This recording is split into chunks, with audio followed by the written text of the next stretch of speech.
Welcome back, guys, to Rio Reacts. There's so much going on as we get to the end of the transfer window this summer. So let's get stuck in. We're going to be talking about Ruben Amorim's press conference. We're going to be talking about players that are leaving the club, players that are trying to be recruited into the club, notably midfield players, realistic targets, by the way. Djed Spence, who's just got in the England squad. Shout out Djed Spence, friend of the channel.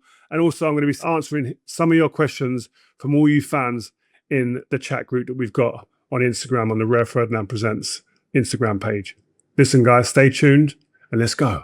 There's no place to start other than Ruben Amorim's press conference. And he's come out there and I think he knew immediately he was going to get some difficult, awkward questions, not difficult. And I think that by the sounds of it, it was, listen, guys, I've been emotional. I don't like losing.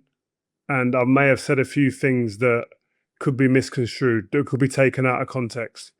But he did back it up with, every time we get beat like that, I am going to be the same. I am going to be emotional.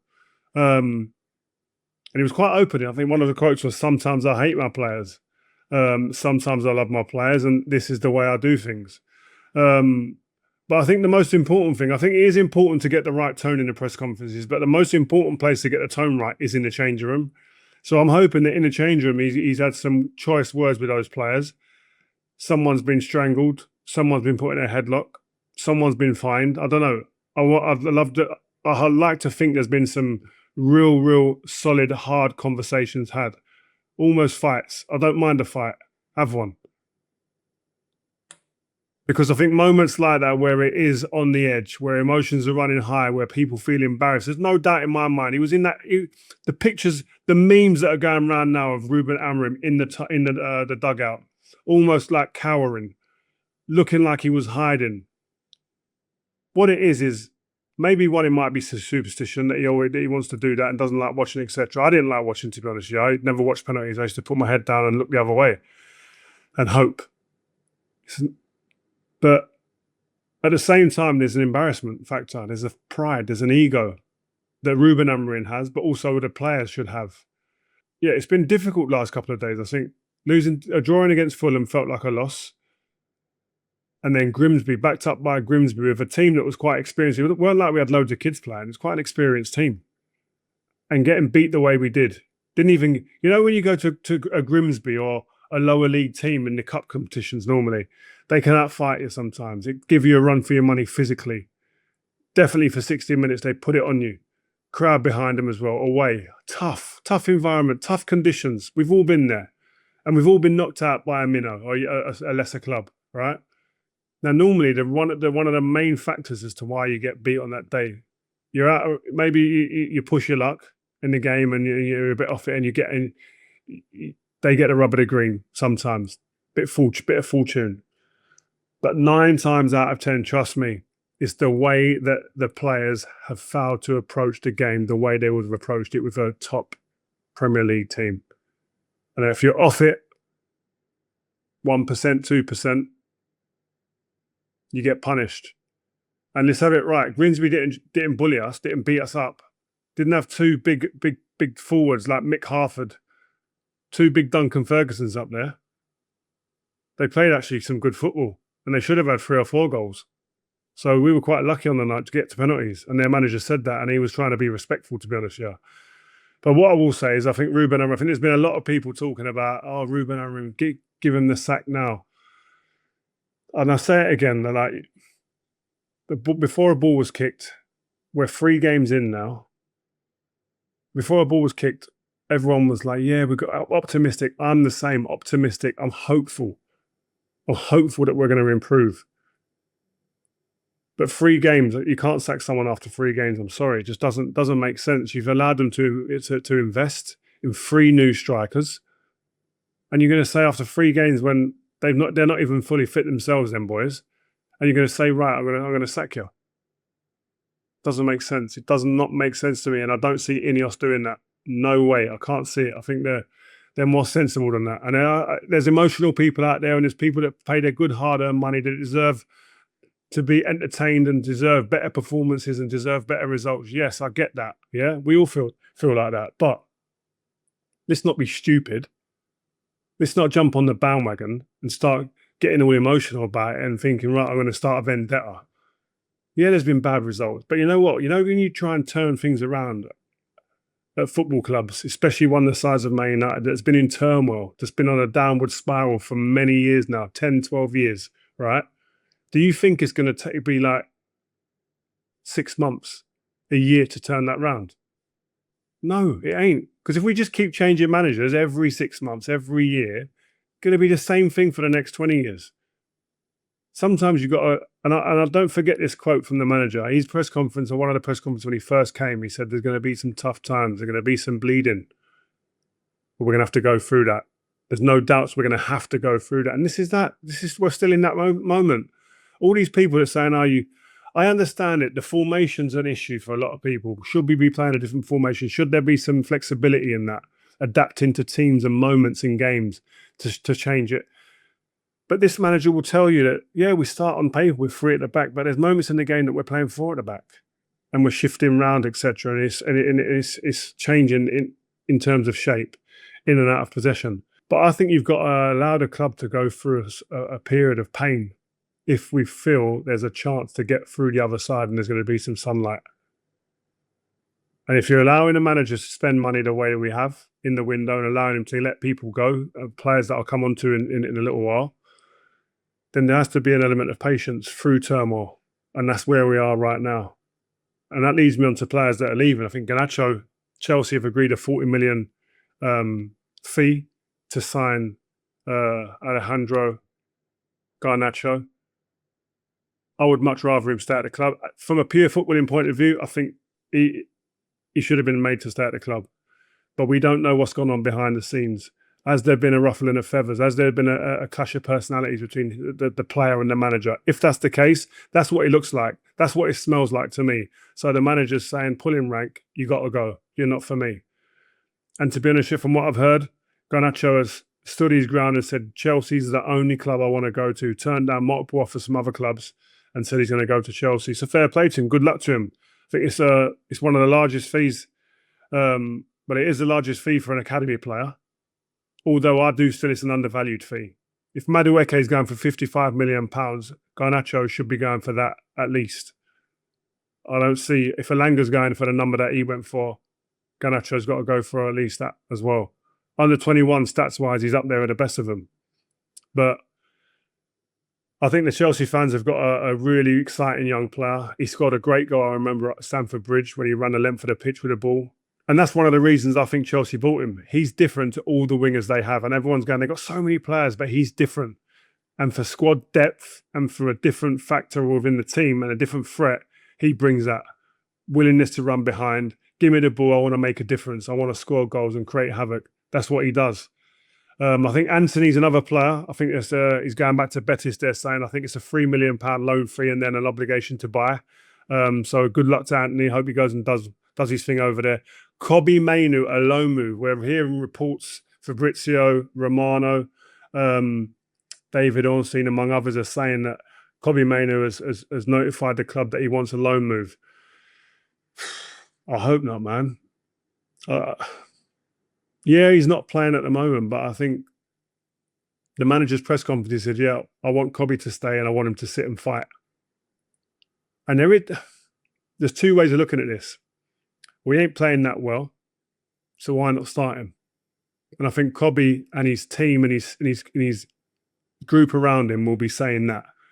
Well, listen, if we were playing really well and winning games, I'd understand being on the bench, but it's not like we're playing well consistently, and it's not like we're getting 3 points on the board week in, week out.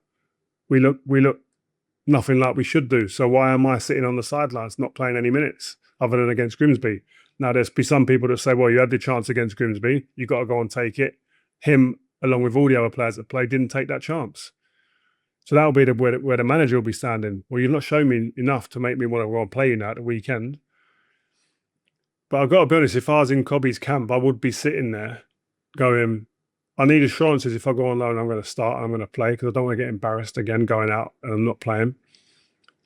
But on the other hand, I might be sitting there going to him, listen, Kobbie, there's been better players than you in years gone by that have been out of the team and have had to fight their way back in the team. So let's sit here and show people what you're made of. Let's show people that you're made of the right stuff, that you're willing to sit out for a couple of games here and there, but when your chance comes in the Premier League, you're going to take it and you're going to graft in training, you're going to graft behind the scenes, put your collar up and go, right, I'm here now. It's my time. That's the kind of personality and character that I'd love to see. Now, it's easy to say that sitting here because I'm not doing it. But there's like I said, there's two ways of looking at this. You either get assurances from a loan team of his choice that he wants to go to, and they're saying it's Napoli. Seeing what happened with Scott McTominay, he'd probably think I can do that as well. So I get that in a way, but I would love him to say, you know what? And I'd love him to come out and just go, listen, guys, I ain't going nowhere. United's my club, and I'm going to fight. I'd love to see that. But we have to wait. We've got a few days left of the window now. We have to wait and see what happens. I think Sancho's another player. I think there are reports that he's waiting to see to the latter stages of the window, the last knock-ins, to see what club's there, what club he wants to go to. Malacia, they're saying that he's going to be going to Elche on loan. And Højlund, it seems there's an obligation to buy after a loan with him at Napoli. That would be a fantastic move for him going to the Champions.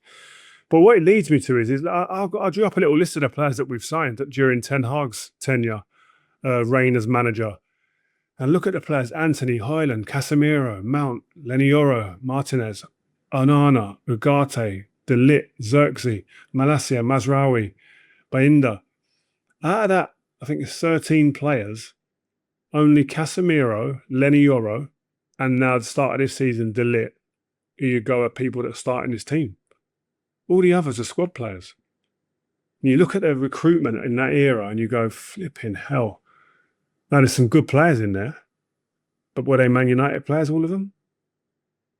Were there a lot of them that were signing that we were going, not sure about that one. I hope he does well, him.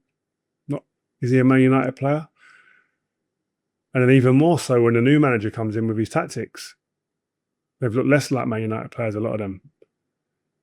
So the recruitment's left us in a really, really bad place. And I think that's another big thing to think about when you're talking about getting rid of the manager and talking about Ineos, etc. There's a massive cleanup process that has to go on because of the bad recruitment that's gone on in the last 4 or 5 years at this football club. There's dead wood. There's players not good enough. There's players that have got zero confidence, no game time, on their knees, but won't leave.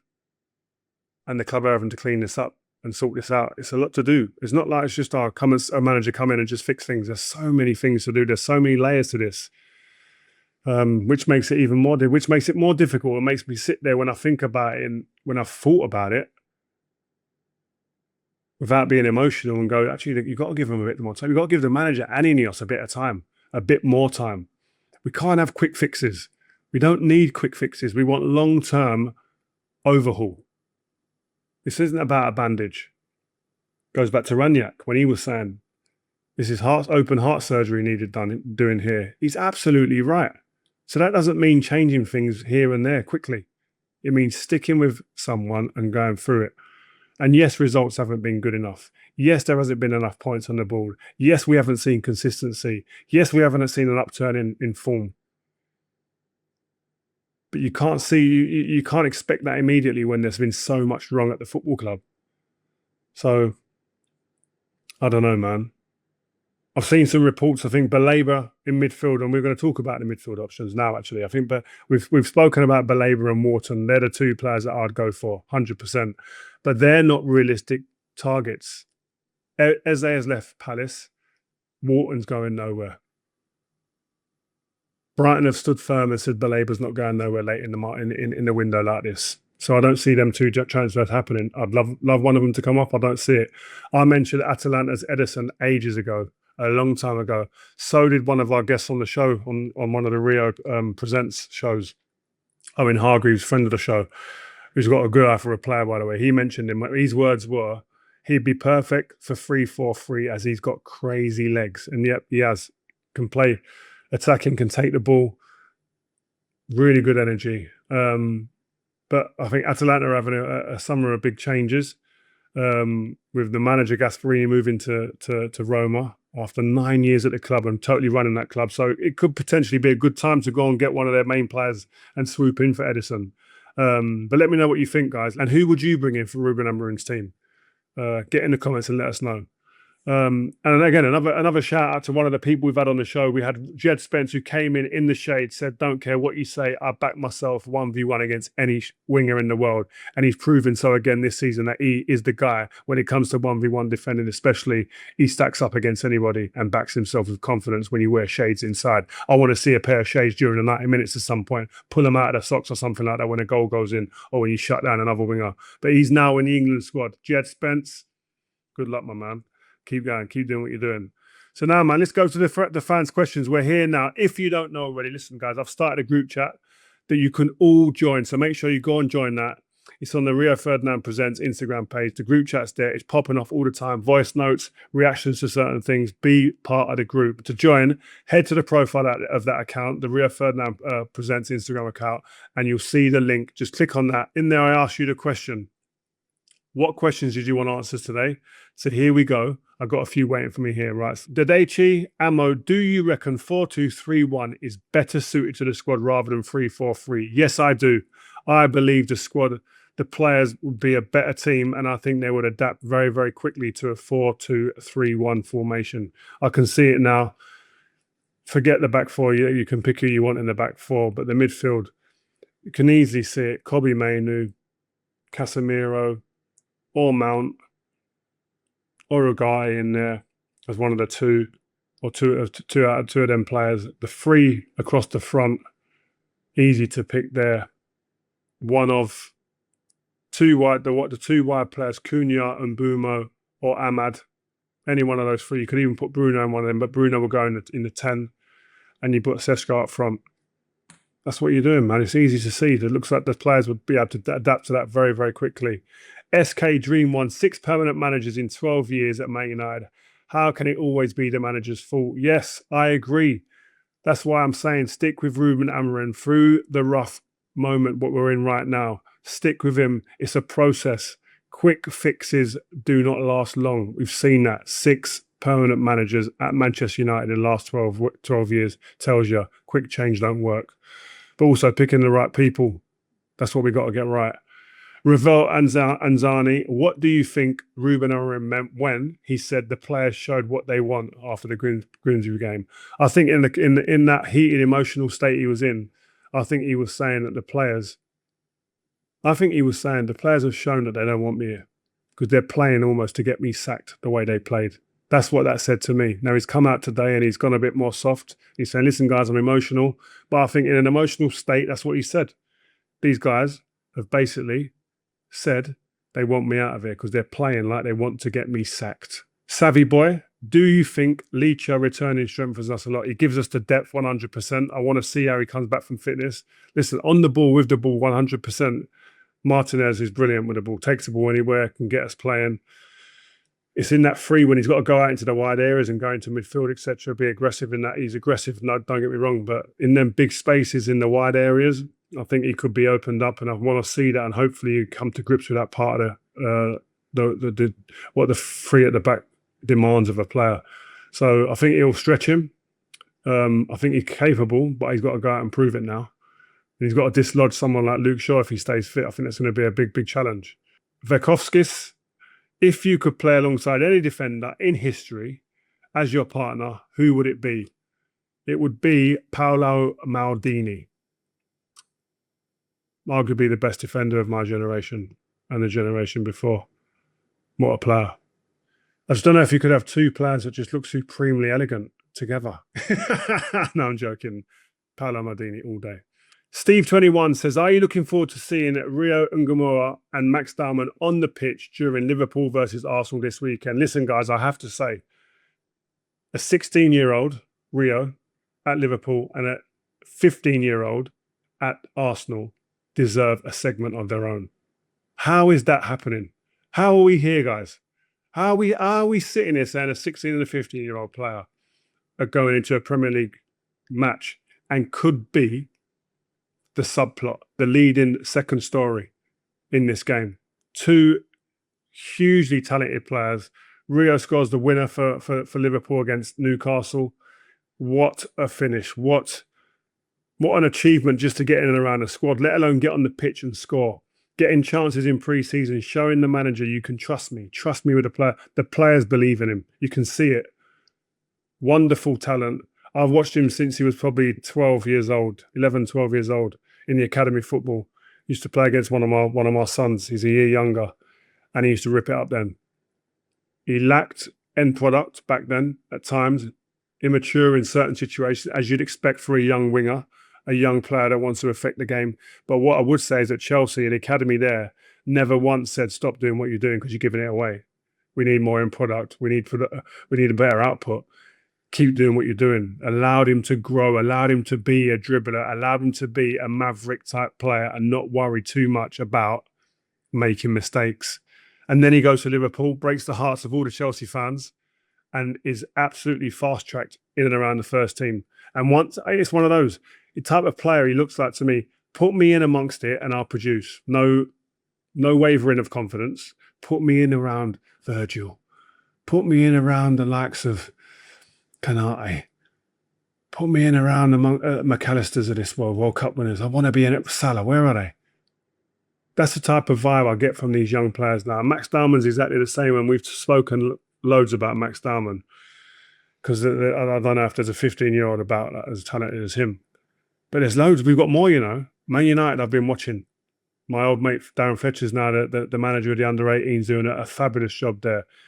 Keep hearing him talk about the Man United DNA and making players run, be aggressive, have intent, be relentless. I watched them the other day smash up a few teams. Last 3 or 4 games, banged in goals galore, but could have scored more, dominating teams. They've got a kid called Djed Gabriel. I know you've heard of him. Wow. He's got a massive chance. Massive chance. He's the one who could be mentioned alongside Rio and Max Dahlmann. He's the next one. I'm telling you.